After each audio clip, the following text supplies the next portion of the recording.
함께 찬양하겠습니다.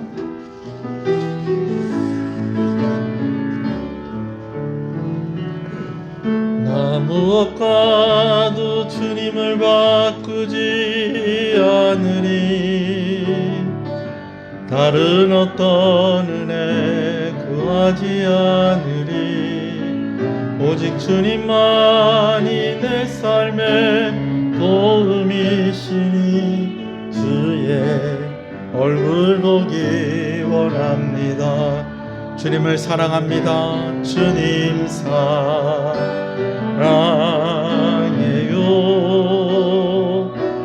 온 맘과 정성 다해 하나님의 진실한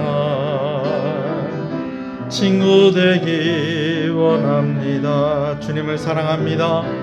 주님 사랑해요.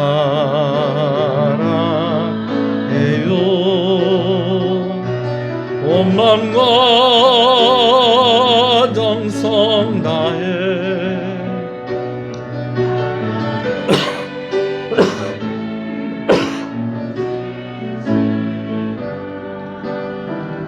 친구 되기 원합니다. 나 무엇과도 주님을 바꾸지 않으리.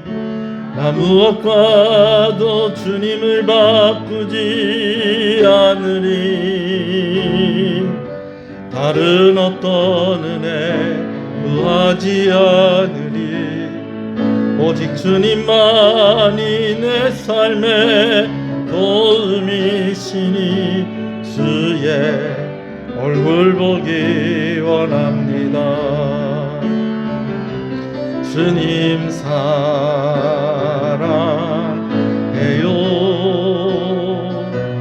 온 맘과 정성 다해 하나님의 진실한 친구 되기 원합니다. 신앙을 고백하시겠습니다. 전능하사 천지를 만드신 하나님 아버지를 내가 믿사오며 그 외아들 우리 주 예수 그리스도를 믿사오니 이는 성령으로 잉태하사 동정녀 마리아에게 나시고 본디오 빌라도에게 고난을 받으사 십자가에 못 박혀 죽으시고 장사한 지 사흘 만에 죽은 자 가운데서 다시 살아나시며 하늘에 오르사 전능하신 하나님 우편에 앉아 계시다가 저리로서 산자와 죽은 자를 심판으로 오시리라. 성령을 믿사오며 거룩한 공예와 성도와 서로 교통하는 것과 죄를 사해 주시는 것과 몸이 다시 사는 것과 영원히 사는 것을 믿사옵나이다. 아멘. 하나님 감사합니다. 3일 저녁 주의 전에 나와 하나님의 은혜를 구하며 함께 모이게 하시는 것을 감사합니다. 부족한 죄인을 오늘도 우리를 긍휼히 여겨주셔서 우리를 불쌍히 여겨주셔서 오늘 우리를 예배의 자리로 나오게 하셨습니다. 하나님 우리의 죄를 정결케 하시고 아버지 하나님 오늘 우리가 새 힘을 얻는 시간, 귀한 깨달음을 얻는 시간, 더욱더 하나님의 자녀다운 그러한 모습으로 만들어져가는 귀한 시간이 되게 하여 주시옵소서. 한 사람 한 사람 마음 가운데 있는 소원과 간절한 기도의 제목을 하나님이 아십니다.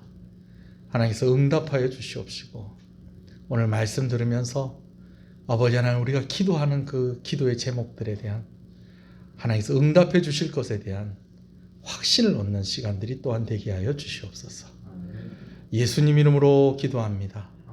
아멘. 할렐루야. 앞뒤 옆 사람 인사하시겠습니다. 잘 오셨습니다. 주 안에서 잘 되고 있습니다. 더 잘 됩니다.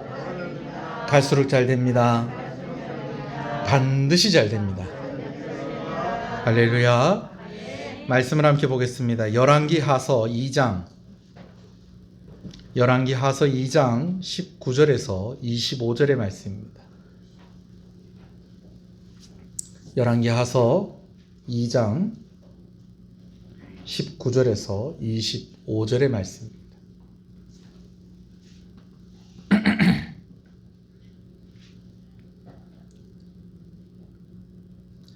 말씀을 함께 봅니다. 열왕기하서 2장 19절부터 읽습니다.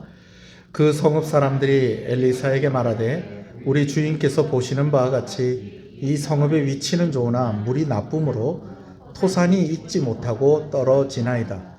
엘리사가 이르되 새 그릇을 소금에 담아 내게로 가져오라 하매 곧 가져온지라. 엘리사가 물 근원으로 나아가서 소금을 그 가운데에 던지며 이르되 여호와의 말씀이 내가 이 물을 고쳤으니 이로부터 다시는 죽음이나 열매 맺지 못함이 없을지니라 하셨느니라 하니 그 물이 엘리사가 한 말과 같이 고쳐져서 오늘에 이르렀더라.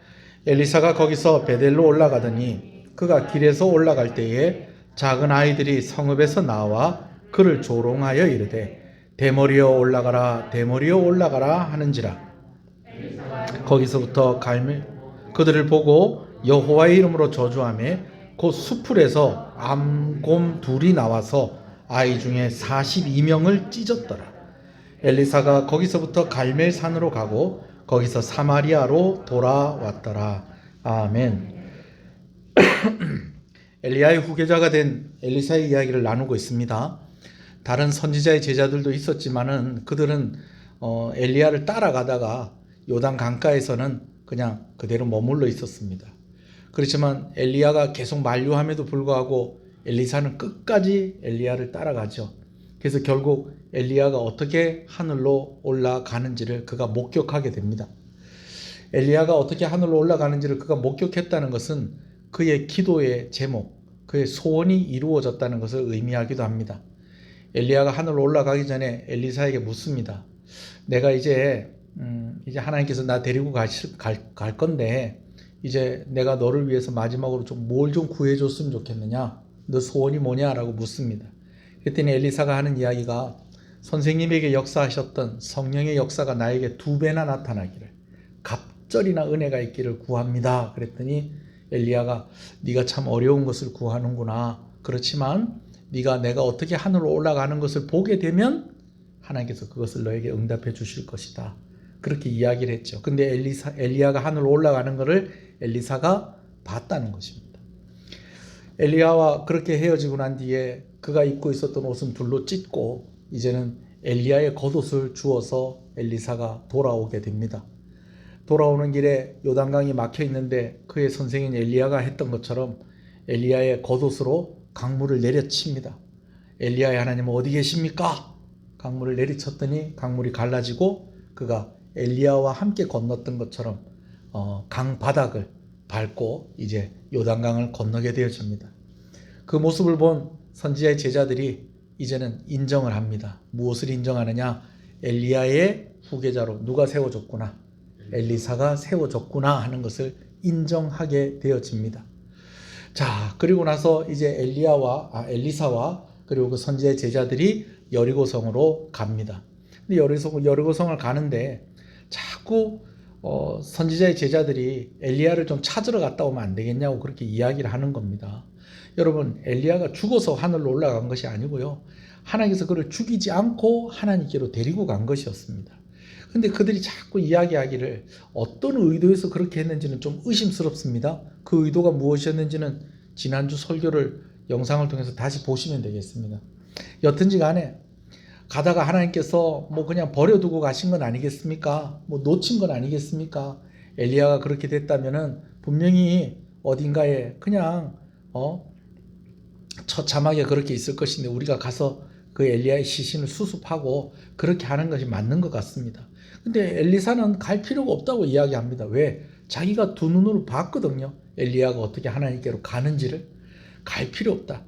하나님께서 데리고 가시다가 놓치거나 잃어버리시는 그런 분 아니시다. 그렇지만은 그들이 하도 고집을 부리고 부끄러울 정도로 부탁을 하니까 어떡합니까? 그럼 가서 찾아봐라. 그래서 그들이 사흘 동안 이제 엘리야의 시신을 찾기 위해서 돌아다녔는데 여러분, 찾았을까요? 못 찾았을까요? 못 찾았죠. 찾을 수가 없죠. 왜? 엘리야는 죽지 않고 어디로 갔으니까? 하늘로 올라갔으니까요. 자, 계속해서 어디에 머물러 있는 것입니까? 여리고성에 머물러 있는 것입니다. 선지자들이 엘리야의 시신을 찾으러 간 지가 조금 시간이 지났고 또 얼마나 또 여리고성에 머물러 있었는지 모르겠지만 엘리야가 하늘로 올라가고 그리고 그 엘리야를 대신해서 엘리사가 이제 후계자가 되었다는 그런 소문이 온 이스라엘에 퍼졌었던 것 같습니다. 자, 소문이 퍼지는데 그 소문의 주인공인 엘리사가 있는 곳은 더 오죽했겠습니까? 그러는 가운데에 이제 여리고에서 머물러다가 엘리사가 기적을 하나 행하고 또 여리고성을 떠나서 베델을 지나가는 길에 또 엘리사가 기적을 행하는 바로 그 이야기가 오늘 본문에 기록이 되어 있는 것을 봅니다. 근데 그 내용을 보면요, 좀 비슷한 것 같지만 전혀 다른 결과를 가지고 있는 것을 보게 되어집니다. 하나는 좋은 결과이고요, 하나는 좋지 않은 결과였다라는 것입니다. 근데 이 두 가지 사건에 공통적으로 언급이 되고 연상이 되어지는 단어가 하나 있다는 것입니다. 그것이 무엇이냐면 저주라는 단어입니다. 저주. 물론 여리고성에서 있었던 그러한 일들을 이야기할 때에 저주라는 단어가 나오진 않습니다. 근데 왜 저주라는 말이 여리고성과 함께 하고 있느냐? 바로 여리고성이 저주받은 성이었기 때문에 그렇습니다. 그리고 베델을 지나갈 때는 결과적으로 엘리사를 만난 그 사람들이 저주를 받은 그런 일들이 오늘 본문에 기록되어 있는 것을 보게 되어집니다. 자, 먼저 좋은 일들을 좀 먼저 나누면 이렇습니다. 엘리야의 시신을 찾아오겠다고 하는 부탁도 있고 또 그러다 보니까 엘리사가 자연스럽게 여리고성에 머물러 있습니다. 자, 엘리야의 시신을 찾으러 간 사이에 시간이 지나면서 이제 엘리야가 하늘로 올라가고 또 엘리사가 그 후계자가 되었다는 소문이 이제 퍼지기 시작을 할 그때에 여리고성에 있는 사람들이 엘리사에게 찾아와서 부탁을 합니다. 무슨 부탁을 하는 거 아니? 이 성이 참 위치는 좋은데 한 가지 안 좋은 게 있다는 거예요. 그게 뭐냐? 물입니다. 물 사정이 안 좋다는 거예요. 근데 물이 어떻게 안 좋으냐면 농사를 짓는데 그 물을 써서 농사를 지으면은 이 땅에서 나는 열매를 얻을 수가 없다라는 거예요. 그러니까 물이 심각하게 안 좋은 거죠. 자, 그런데도 또 거기 사는 사람이 있었다는 게 또 신기하고 재미있는 일입니다. 여튼지 간에 이제 엘리야가 하늘로 올라가고 그 후계자가 엘리사가 되었다는 이야기를 듣고 여리고성 사람들이 찾아와서 이 물을 좀 해결을 해 주십시오. 그렇게 부탁을 했다는 것입니다. 그렇게 했을 때에 엘리사의 마음이 두 가지 마음이 있었을 것 같아요. 자, 왜 두 가지 마음이 있었느냐? 엘리사는요, 원래 농사 짓는 사람이었습니다. 엘리야에게 부름을 받을 때도 그가 뭐 하고 있었으면 소를 끌고 밭을 갈고 있었어요. 같은 농사 짓는 사람의 입장에서, 농사를 지었던 사람의 입장에서 물 때문에 땅에서 열매 얻기가 힘들다는 그들의 이야기를 들었을 때에 어떤 마음이 들었을까요? 아이고, 뭐 나는 상관없는 일이다. 여러분, 이런 마음이 들었을까요? 아니죠. 아이고, 힘들게 일하는데 땅에서 열매를 못 얻으니까 참 안 됐다. 참 안 된 일이다. 라는 그런 생각이 들었을 거예요. 그러면서도 또 한 가지 드는 생각은 그래도 다른 건 뭐 어떻게 또 사람이 다 어떻게 할 수가 있겠지만은 이 물 문제는 이거 어떻게 하겠냐는 거예요. 그런데 예전에 그가 농부였을 때는 그들을 도와줄 수가 없었는데 지금은 그가 무엇이 되었다는 겁니까? 선지자가 되었다는 것입니다. 예전엔 도와줄 수 없는 사람이었는데 그가 이제는 도와줄 수 있는 사람이 됐다는 겁니다. 마음이야 같은 마음이죠. 농부의 마음이 그에게도 있었죠. 자, 어떻게 도왔을까요? 하나님께 기도했었던 것 같아요. 그리고 하나님께서 감동을 주셨던 것 같아요. 그게 분명합니다. 왜? 나중에 엘리사가 이렇게 저렇게 행동하는 거나 말하는 거나 보면 하나님께서 응답하신 것이 분명합니다. 엘리사가 그 부탁을 하러 온 사람들에게 말하기를 뭐라고 말하느냐? 깨끗한 그릇에다가 소금을 담아오라는 겁니다.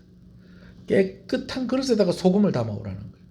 그러더니요, 이 사람들이 깨끗한 그릇에다가 소금을 딱 담아가지고 오니까 그 소금을 들고 물의 근원이 되는 곳, 그러니까 이제 여리고성에서 이제 물이 콸콸콸콸 쏟아져 나오는 그런 샘 같은 게 있을 거 아니에요, 그죠? 거기에다가 그 소금을 던졌다라는 거예요. 그냥 소금을 부었는지 뿌렸는지 뭐 그렇게는 알 수가 없지만 아마 그냥 이렇게 쑥 부은 것 같아요. 부으면서 엘리사가 하는 이야기가 있습니다. 우리가 그 부분을 좀 한번 다시 볼게요. 21절입니다. 열왕기하서 2장 21절 같이 보겠습니다. 시작. 엘리사가 물 근원으로 나아가서 소금을 그 가운데 던지며 이르되 여호와의 말씀이 내가 이 물을 고쳤으니 자 하나님이 응답해 주셨다는 거예요. 어떻게? 이 물을 뭐 해주기로?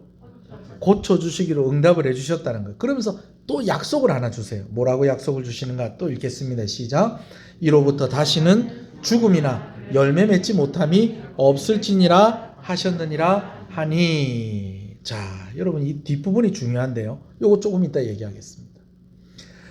엘리사가 이제 엘리야의 후계자가 되었다는 얘기를 듣고 여리고성에 사는 사람들이 엘리사에게 와서 부탁을 했더니 하나님께서 응답하셔서 그 물을 고쳐주셨다라는 것입니다. 여러분 이런 은혜가 우리 교회 가운데 있고 또 여러분 가정 가운데 있기를 주님의 이름으로 축복합니다. 하나님께서 엘리사를 통해서 일하셨습니다. 할렐루야. 자 그리고 나서 이제 두 번째 기적인데 이 두 번째 기적은 좋은 기적이다 좋지 않은 기적이다. 좋지 않은 기적, 좋지 않은 결과를 낸 기적이었다라는 것입니다. 어떤 일이 있느냐? 이제 여리고를 떠나서 이제 엘리사가 베델이라는 동네를 지나가게 되어집니다. 근데 베델이라는 동네를 지나가는데 엘리사 앞에 작은 아이들이 그 성읍에서 나와가지고 엘리사를 조롱을 했다는 거예요. 엘리사를 조롱을 했다는 거예요. 한번 그 내용을 한번 읽어볼까요? 23절입니다. 시작. 엘리사가 거기서 베델로 올라가더니 그가 길에서 올라갈 때에 작은 아이들이 성읍에서 나와 그를 조롱하여 이르되 대머리여 올라가라 대머리여 올라가라 하는지라. 웬 애들이 이렇게 나오더니요 엘리사를 조롱을 하는데 뭐라고 놀렸다고요? 대머리여 올라가라 대머리여 올라가라 그랬다는 거예요. 엘리사가 아마 머리가 그렇게 숱이 별로 많이 없었던 것 같아요. 그런데 그 엘리사에게 뭐라고 얘기하더라? 올라가라 올라가라 이렇게 얘기를 하더라는 거예요. 근데 그 이야기를 듣고 엘리사가 딱 뒤를 돌아서서 그들을 저주했는데 뭐라고 저주했냐? 여호와의 이름으로 저주를 했다는 거예요. 하나님의 이름으로 저주를 했다는 거예요. 여러분 그랬더니요 풀숲에서요 곰 2마리가 나와가지고 이 아이들을 42명이나 찢었다라고 그렇게 기록을 하고 있습니다. 곰이 나와서 애들한테 어떻게 했는지 모르겠지만 이 애들이 많이 다쳤다는 거예요. 아마 대부분은 죽었을 것입니다. 죽지 않더라도 이 42명이 크게 다치거나 죽었다라는 것이죠. 뭐 했을 때? 엘리사가 그들에게 하나님의 이름으로 저주를 했을 때에 그렇게 되었다라는 것입니다. 한 동네는요 선지자를 통해서 은혜를 입었고요 한 동네는요 선지자를 통해서 저주를 받았다는 것입니다. 자, 이 일을 어떻게 봐야 될까? 좀 우리가 말씀을 좀 자세히 좀 보겠습니다. 자, 먼저는 여리고성에 있었던 이야기들을 우리가 다시 한번 봅니다. 자, 여러분 여리고성은요 원래 저주받은 땅이었습니다. 어떤 저주를 받았느냐? 하나님께서 출애굽한 이스라엘 백성들이 40년 동안의 광야 생활을 끝내고 난 이후에 이제 본격적으로 가나안 땅을 정복하게 하십니다. 물론 요단 동편의 일부 땅을 정복을 하긴 했지만은 그러나 본격적인 가나안 땅의 정복은 언제 시작이 되었느냐? 요단강 건너고 어디를부터? 여리고성을 정복하는 것부터 시작이 되었다는 것입니다. 첫 시작이었기도 했고 또 하나님께서 여리고성을 정복하는 그런 방법과 그리고 그런 과정과 그리고 또 그 결과들을 통해서 하나님께서 이스라엘 백성들에게 당부하시고 또 말씀하신 여러 가지 메시지가 있었다라는 거예요. 단순하게 여리고성 하나만을 정복한 것이 아니고 앞으로 가나안 땅은 어떻게 정복되어야 될 것이다. 하나님 의지하고 하나님의 힘으로 정복되어야 된다. 그리고 이 가나안 땅 다 정복하고 나는데 어떻게 될 것이다. 하나님의 명령대로 하나님의 말씀에 순종하면서 살아야 될 것이다 라고 하는 그런 굵직하고 아주 중요한 메시지가 여리고성을 정복하고 난 이후의 이야기들 속에 들어있었다라는 것이죠. 특히 여리고성을 정복하고 난 뒤에요 여호수아가 이스라엘 백성들에게 맹세하며 이야기한 것이 있었는데 이것은 하나님께서 여호수아에게 말씀하게 하신 것이었습니다. 여러분 한번 찾아볼까요? 여호수아 6장 26절인데요. 그냥 제가 읽겠습니다. 여호수아 6장 26절. 여호수아가 그때 맹세하여 이르되 누구든지 일어나서 이 여리고성을 건축하는 자는 여호와 앞에서 저주를 받을 것이라. 여리고성 하나님이 무너뜨렸는데 그 성 다시 세우는 사람은 하나님께서 뭐 하신다고요? 저주하신다는 거예요. 자, 그 결과가 구체적인 이야기를 하고 있어요. 그 기초를 쌓을 때에 그의 마다들을 잃을 것이고, 여러분 기초를 쌓을 때에 그 맏아들을 잃을 것이라는 것은 성을 세우기 시작할 때에 맏아들이 죽을 것이고, 그리고 그 문을 세울 때에 그의 막내 아들을 잃으리라. 이런 공사 다 끝나고 마지막에 하는 게 뭐라고요? 문 닫는 거예요. 시작할 때 맏아들이 죽고 마무리될 때 누가 죽고?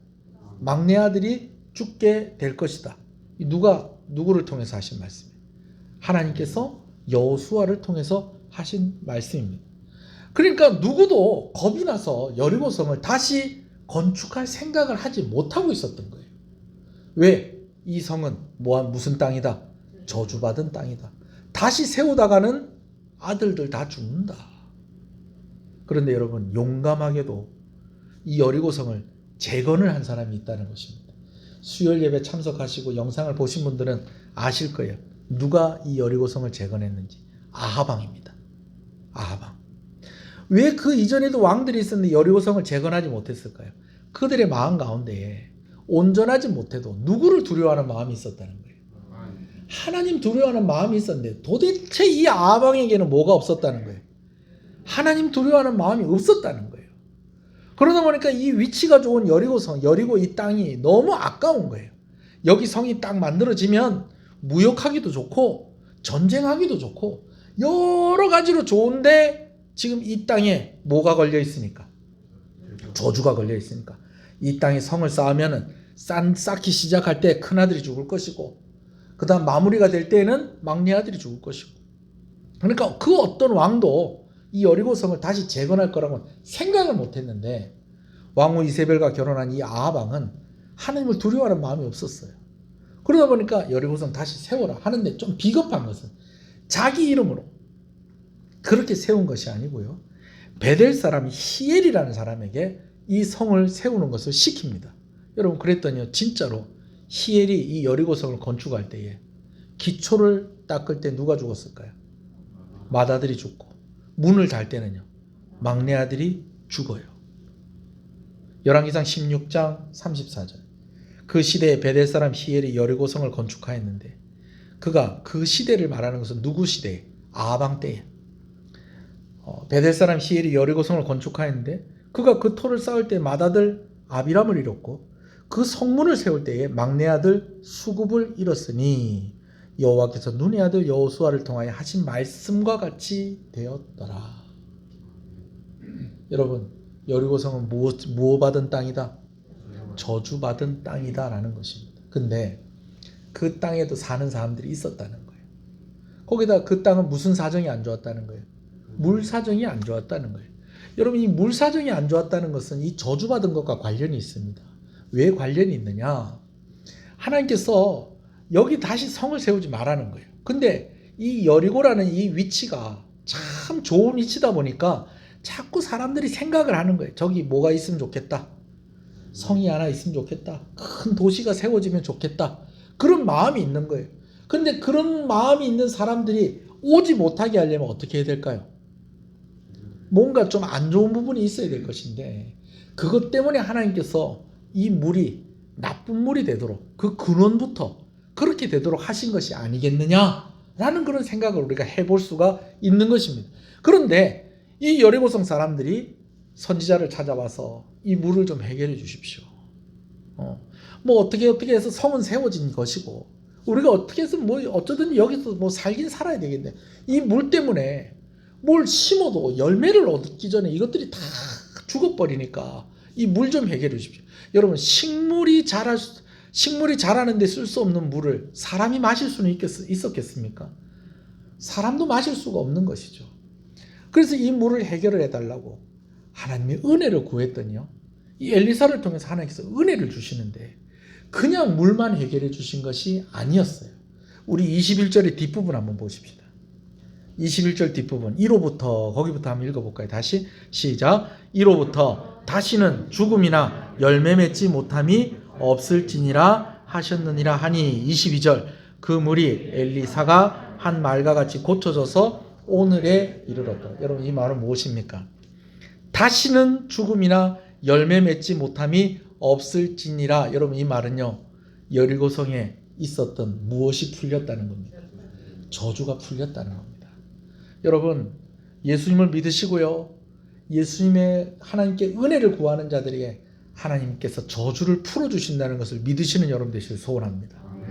여러분 그 어떤 사망과 죽음의 권세뿐만 아니라 그 어떤 저주도 예수 믿는 사람들에게는 힘을 쓸 수가 없습니다. 왜? 하나님이 그것을 풀어주시기 때문에 그런 것입니다. 여리고성의 저주가 풀렸습니다. 할렐루야.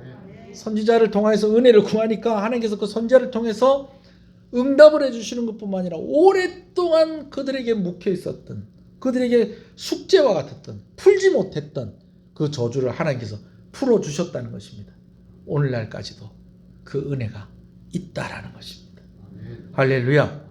자, 이건 그렇게 어려운 일이 이야기가 아닙니다. 그런데 우리가 좀 생각해 봐야 될 건 두 번째 사건이에요. 여리고성에서 이런 일이 있고 난 뒤에 이제 엘리사가 이제 베델로 가요. 베델로 왜 가는 길이냐? 엘리야하고 같이 왔던 길을 되돌아가는 길이기도 하고, 또 엘리사가 결국 가려고 하는 곳은 사마리아 땅에 가려고 했어요. 사마리아 땅으로 가는 길이, 사마리아 그 북이스라엘 수도인 사마리아로 가는 길에 어떤 동네가 있는 거예요? 베델이라는 동네가 있는 것입니다. 근데 여러분 이 베델은요, 약속이 있는 땅입니다. 어떤 약속이 있는 땅이냐면 축복의 약속이 있는 땅이에요. 여러분 이 베델이라는 말 자체가 무슨 말이냐? 하나님의 집이다라는 그런 뜻을 가지고 있습니다. 그러면 이 동네 사람들은, 다른 동네 사람들은 몰라도 이 동네 사람들은 베델이라는 이름의 뜻을 알고 있었을까요? 모르고 있었을까요? 알고 있죠. 여러분 우리가 통영이 왜 통영인지 아시잖아요. 모르시는 분도 있으세요? 여기 수군 통제영이 있었던, 삼도 수군 통제영이 있었던 곳이다. 그래서 통영 아닙니까?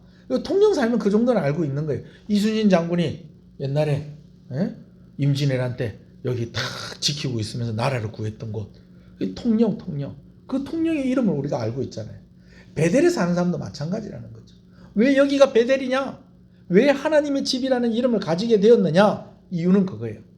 야곱이 형 에서와 아버지 이삭을 속이고, 사실은 형 에서가 받아야 될 장자의 축복을 야곱이 대신 받아버린 거예요. 거짓말로 속여가지고. 그러니까 나중에 이 형 에서가 화가 나서 야곱을 뭐 하려고 해요? 죽이려고 하죠. 그러니까 야곱이 이제 도망을 가게 된 거예요. 살려고. 어머니가 이제 너 외삼촌 집으로 도망을 가거라. 그래서 외삼촌 집으로 막 도망을 가고 있는데 뭐 챙겨온 것도 없고 아무것도 없이 그냥 도망을 가다가 이제 잠은 자야 되겠고, 그래 잔다고 자는 거를 이제 벽에를 한다고 한 것이 이제 돌을 하나 주워가지고 이제 그 돌을 베고 이렇게 자고 있는데 하나님께서 그에게 꿈을 주신 거예요.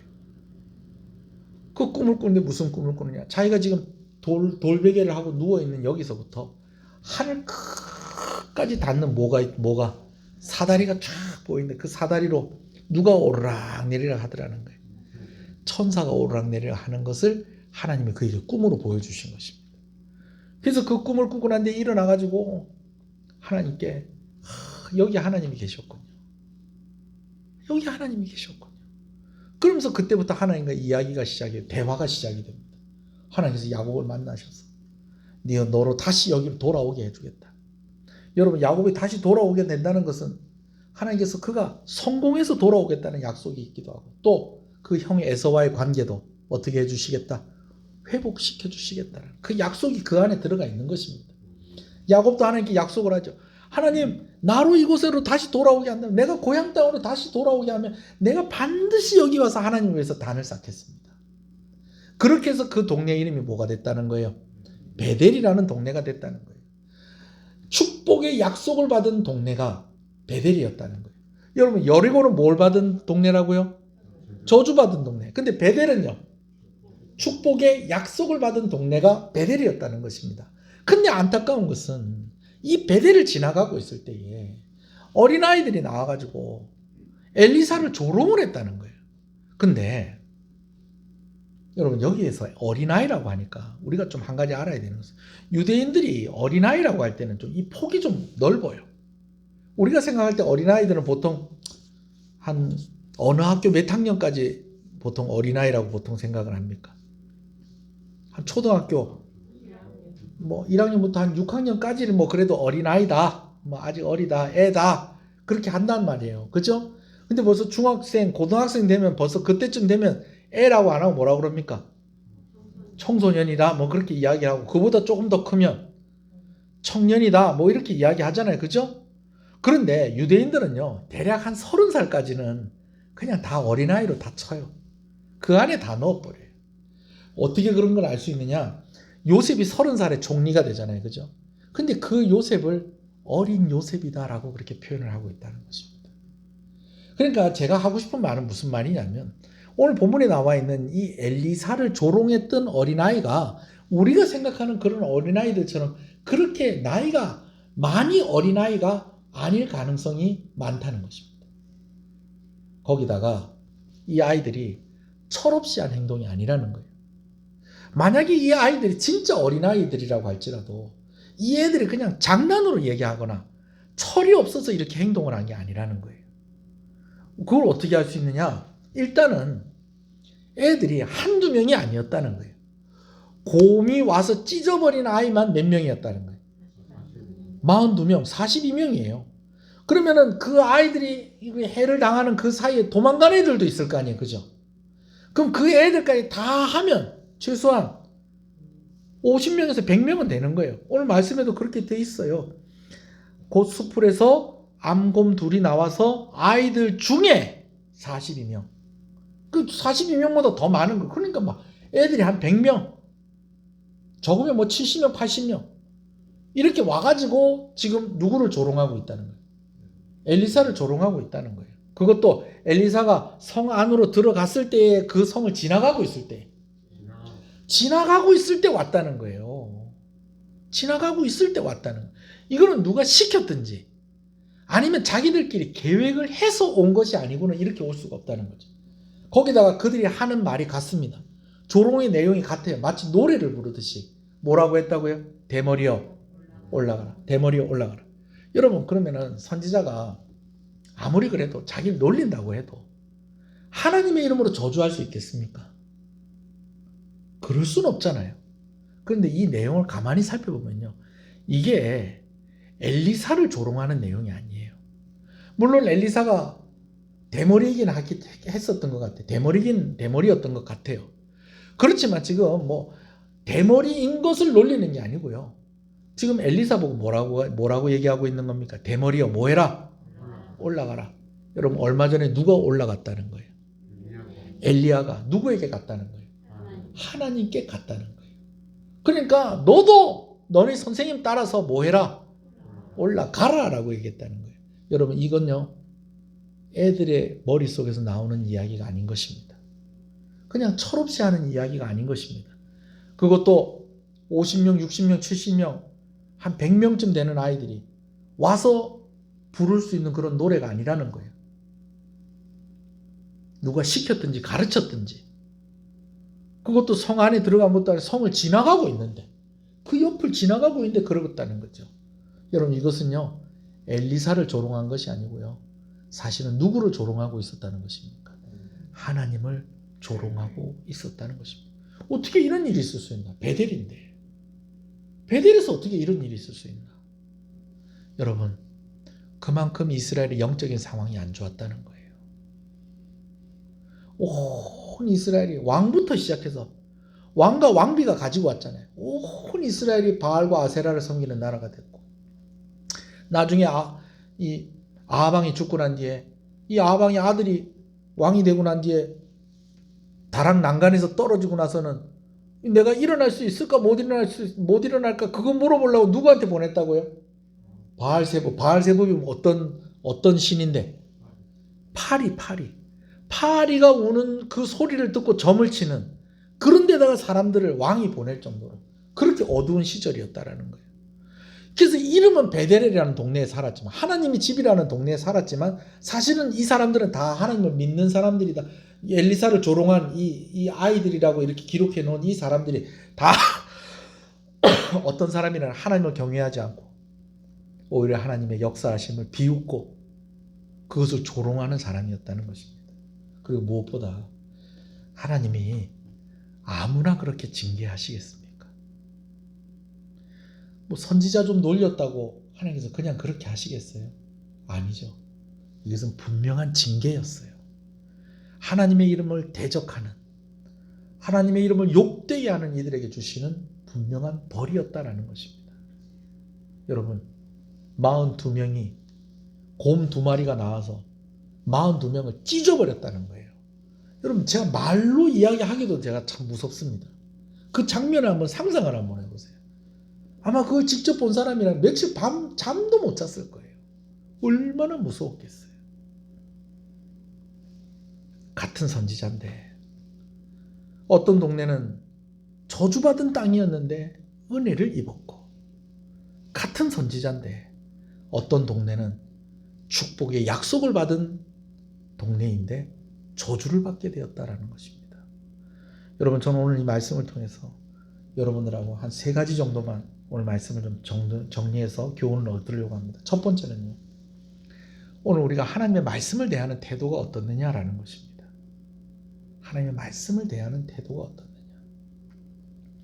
엘리야의 소문을 듣고 엘리야가 하늘로 올라갔다는 이야기를 듣고 엘리사가 그 후계자가 되었는데 그 과정들이 이야기가 됐을 거 아니에요.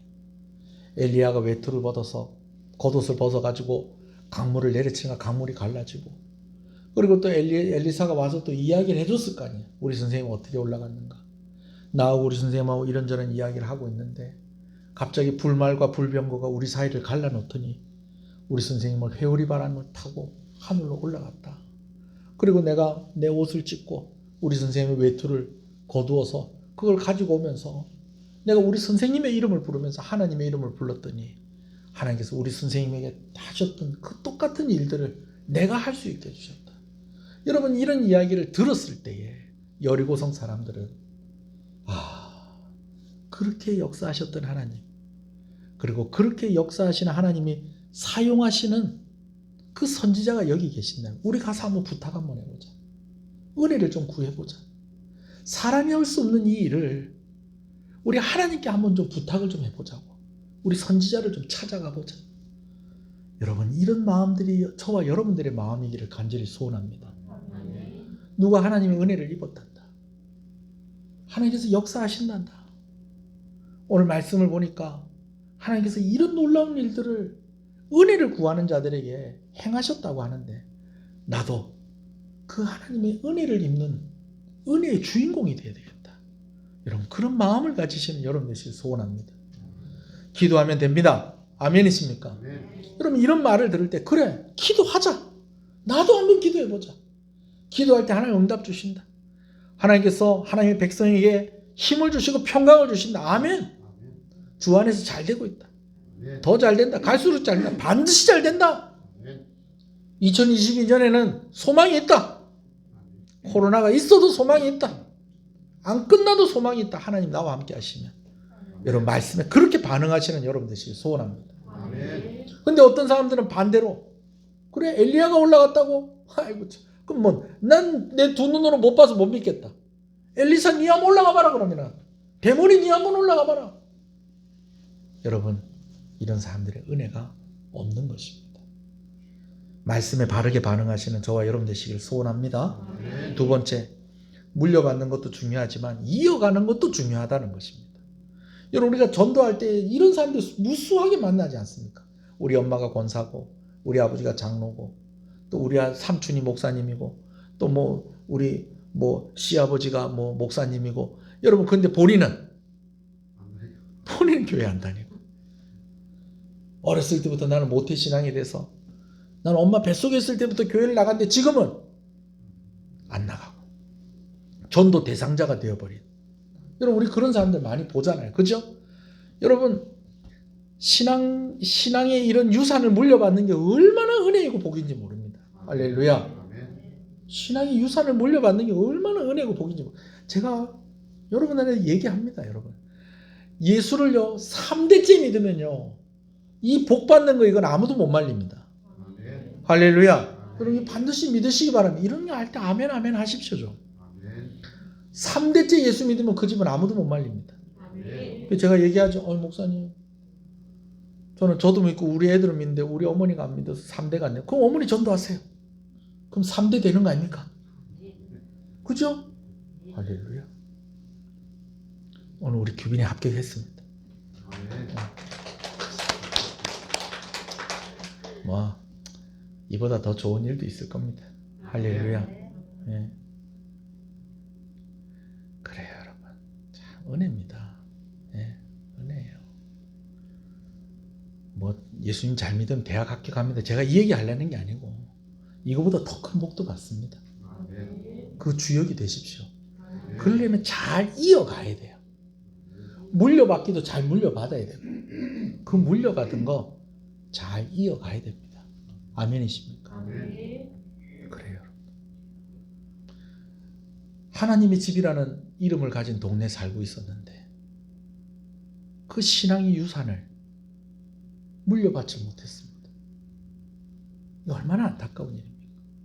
그러나 반대로 여러분 저주받은 땅에 살고 있었는데 하나님의 은혜를 구했더니 그것이 그때만 있었던 것이 아니고 이로부터 다시는 죽음이나 열매 맺지 못함이 없을지니라. 그리고 그 일이 오늘날까지 계속되었다. 여러분 이게 오늘 우리의 고백이고 오늘 우리의 말씀이어야 됩니다. 할렐루야. 세 번째입니다. 오늘 우리가 사역자를 대하는 태도와 마음을 좀 한번 돌아봤으면 좋겠어요. 여러분 목사님한테 잘하십시오. 잘 못하면 벌 받습니다. 여러분 제가 오늘 이런 이야기 하려고 하는 게 아닙니다. 오늘 지금 엘리사를 놀린 게 아니라니까요. 지금 누구를 조롱한 거예요? 하나님을 조롱한 거예요. 엘리야가 머리 벗겨진 거 그거 대머리인 거 그걸 놀린 게 아니라니까요. 지금 엘리사를 놀리는 듯 하면서 자꾸 엘리사 엘리야 막 헷갈리게 막 이래 나오는데 뭐 알아서 잘 듣고 계시죠. 그죠? 엘리야는 벌써 갔습니다. 지금 제가 다 얘기하는 엘리 모시기 하는 사람 다 엘리사입니다. 엘리사가 머리 벗겨지고 대머리인 것을 놀리는 게 아니에요. 하나님께서 사람을 하늘로 데리고 가셨다고? 아이고 웃기는 소리 하지 마라. 여러분 하나님을 대하는 태도였다는 거예요. 근데 그 태도가 어떻게 나타났다는 거예요? 사역자를 대하는 태도로 나타났다는 것입니다. 여리고성에 살고 있었던 사람은요. 엘리야에게 나올 때 뭐라고 나오는지 21절, 20절 같이 한번 읽어볼까요? 20절. 19절입니다. 시작. 그 성읍 사람들이 엘리사에게 말하되 우리 주인께서 보시는 바와 같이. 여러분 여기서 말하는 우리 주인이 누굴까요? 누굴까요? 엘리사예요. 엘리사. 지금 선지자에게 자기들이 뭐라고 얘기하고 있어요? 우리 주인이라고 얘기하고 있어요. 근데 베델에 살고 있는 그 어린 아이들은 지금 엘리사가 와서 뭐라고 얘기하고 있어요? 대머리야 그렇게 얘기하고 있잖아요. 이게 이렇게 다른 거예요.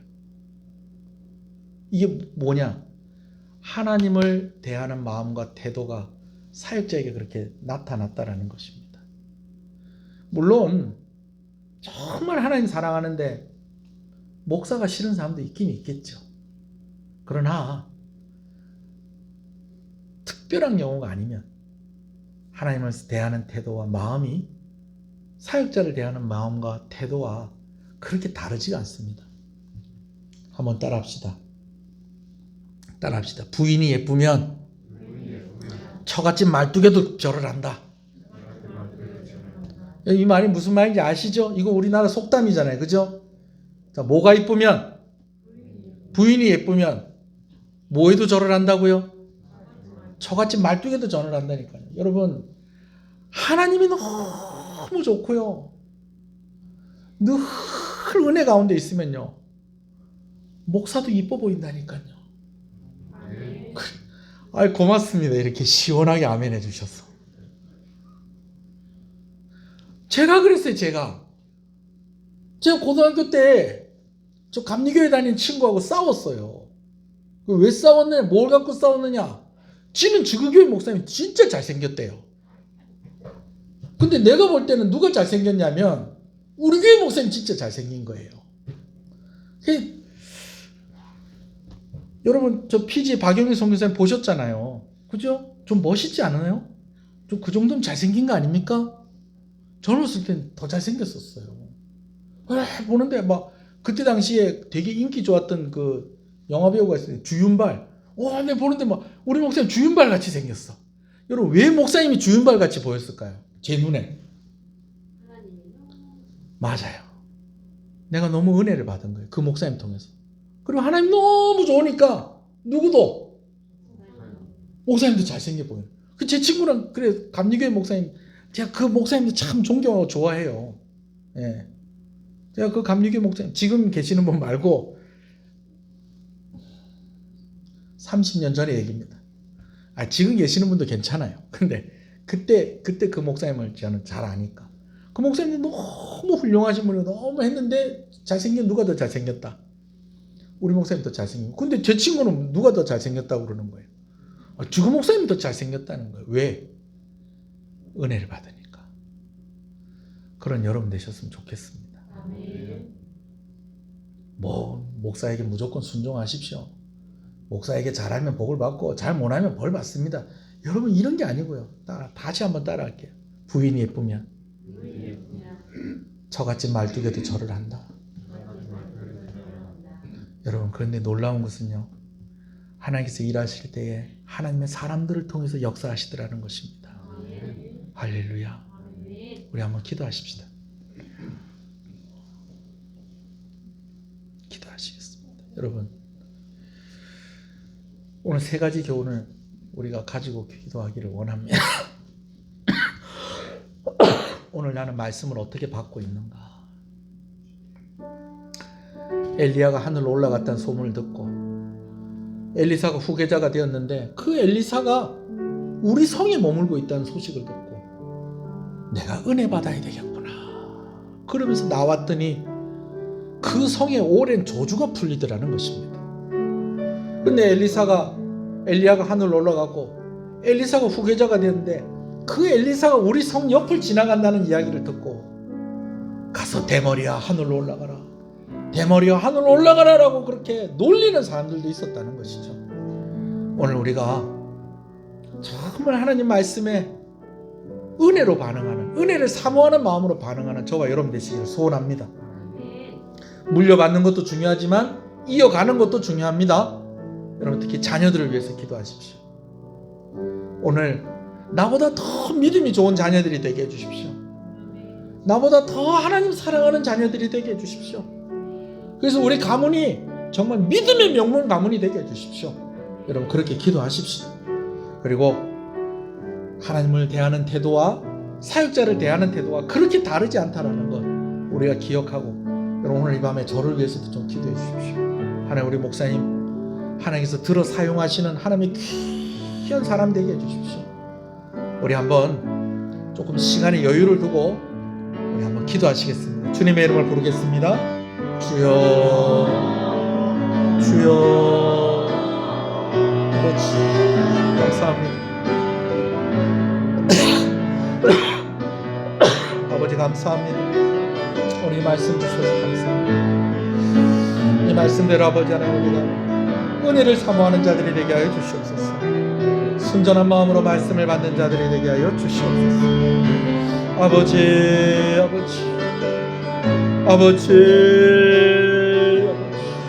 믿음의 유산을 물려줄 수 있게 하시고 아버지는 그 받은 유산을 잘 이어갈 수 있는 아버지는 그런 오늘 우리 한 사람 한 사람의 가정 가운데에 있게 하여 주시옵소서. 하나님 부족한 종이 부끄럽습니다.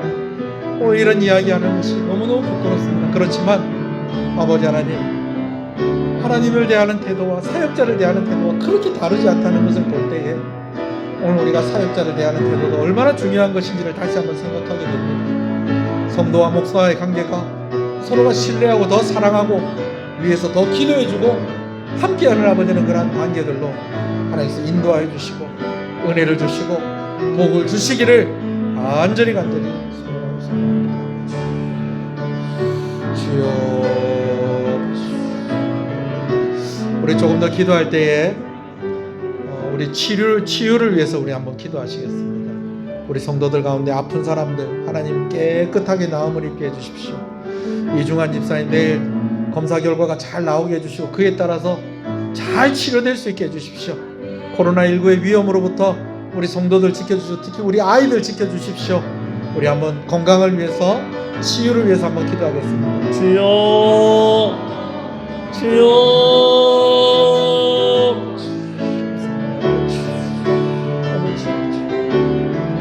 은혜를 주시옵소서. 아버지 은혜를 주시옵소서. 이로부터 다시는 죽음이나 열매 맺지 못함이 없을지니 오 주님 오늘 이 말씀대로 아버지는 시인의 가정가정들마다 이루어지게 해주시옵소서. 또 아버지는 치료 중에 있는 우리 기도해주세요. 하나님께서 함께 해주시기를 간절히 소원하겠습니다. 주여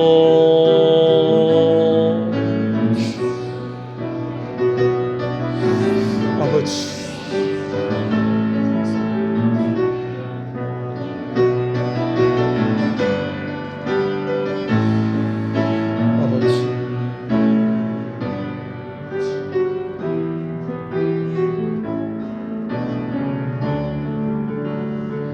주님이 가르쳐준 기도로 예배를 마치겠습니다.